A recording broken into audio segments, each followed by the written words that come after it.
आमच्या ज्या मागण्या आहेत ते आम्ही मागतोय, त्याच्यावर आमचं तुम्ही लक्ष द्यायचं. जे आमच्या हातातच नाही ते आम्हाला विचारण्यात तरी तुमचा काय अर्थ आहे?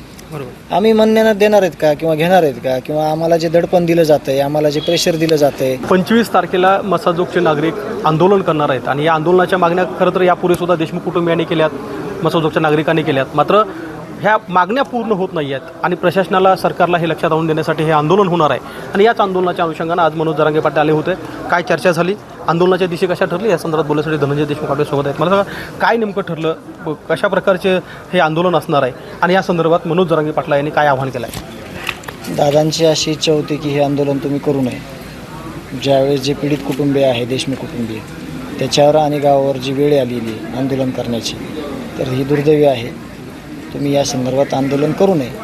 पण जे काही प्रश्न आहेत बेसिकली घटना घडण्याच्या अगोदरपासून ते घटना घडल्यानंतर जे आम्ही वारंवार सांगतो आहे, स्थानिक प्रशासनाला सांगतो आहे, मुख्यमंत्री साहेबांना सांगतो आहे किंवा लोकप्रतिनिधीला सांगतो आहे की ह्याचं इन्व्हेस्टिगेशन कधी होणार आहे किंवा इन्व्हेस्टिगेशन झालं त्याचं काय झालं, ते समाजापुढं का नाही आलं.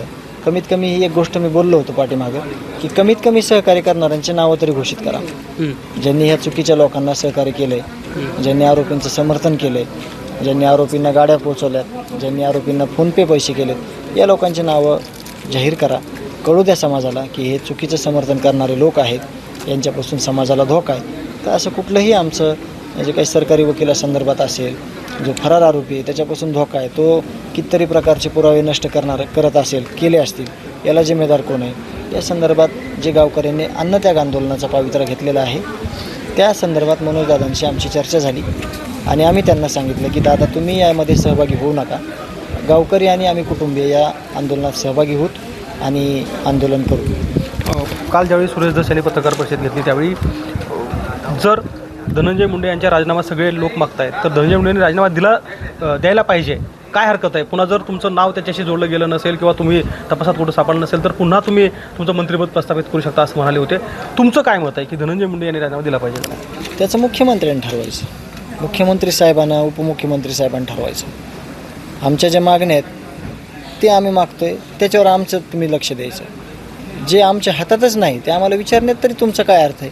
बरोबर. आम्ही म्हणण्यानं देणार आहेत का किंवा घेणार आहेत का? किंवा आम्हाला जे दडपण दिलं जातं आहे, आम्हाला जे प्रेशर दिलं जातं आहे, या आंदोलनाच्या संदर्भाने प्रशासनाचा कोणी अधिकारी अथवा सरकारमधला कुणी प्रतिनिधी अथवा कुणी व्यक्ती आपल्याला भेटला का, जेणेकरून या सगळ्या आपल्या ज्या मागण्या होत्या त्याच्यावर कुठली चर्चा झाली? नाही, कुणी आलेलं नाही, कुठलीही चर्चा झाली नाही. आज निवेदन जाईल आणि आमचे जे गावकरी आहेत त्यांनी ते ठाम निर्णय घेतलेला आहे की हे आंदोलन होणार म्हणजे होणार आणि मी त्याच्यात सहभागी होणार. नक्कीच. तर आपण ऐकतो की जे आंदोलन यापूर्वी गावकऱ्यांनी पुकारले ते आंदोलन होणारच आहे.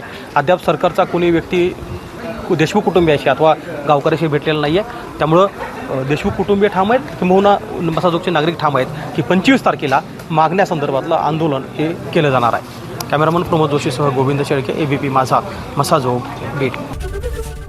ABP माझा, उघडा डोळे बघा नीट.